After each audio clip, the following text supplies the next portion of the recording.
নরেন্দ্র মোদীর বিরুদ্ধে যুদ্ধ ঘোষণা করে রাজনীতির মাঠে নেমে প্রশংসায় ভাসছিলেন দক্ষিণ সিনেমার সুপারস্টার থালাপতি বিজয়।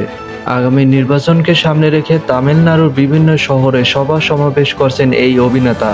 শনিবার তেমনই এক সমাবেশ ছিল তামিলনাড়ুর করুরা শহরে। সেখানে ঘটে যায় এক ভয়াবহ দুর্ঘটনা।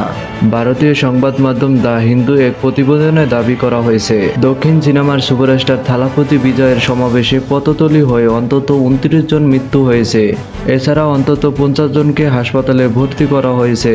তাদের মধ্যে অনেকের অবস্থা আশঙ্কাজনক। নিহতদের মধ্যে অন্তত 4 জন শিশু, 9 জন পুরুষ ও 14 জন মহিলা রয়েছে।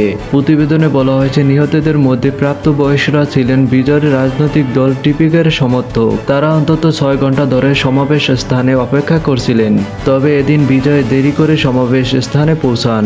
দুর্ঘটনার খবর পেয়ে রাজ্যের স্বাস্থ্যমন্ত্রী এম সুব্রমানিয়াম দ্রুত করুরে পৌঁছান। এদিকে মুখ্যমন্ত্রী এম কে স্টালিন করুর জেলার সচিব বি এম সেন্টিবালজিকে পরিস্থিতি তদারকির নির্দেশ দিয়েছেন।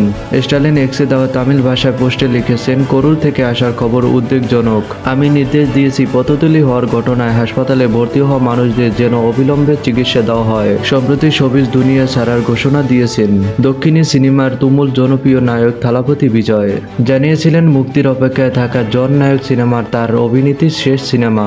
ভারতীয় সংবাদ মাধ্যম পিল ভিলার প্রতিবেদনে জানা যায়, জন নায়ক বিজয়ের 69তম সিনেমা।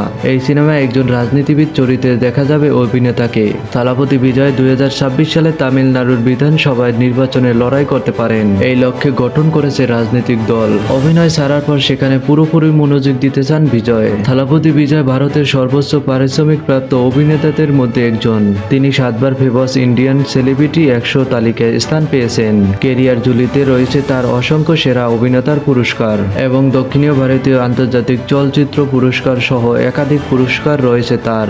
আরও আপডেট নিউজ পেতে আমাদের চ্যানেলটি সাবস্ক্রাইব করে সাথেই থাকুন।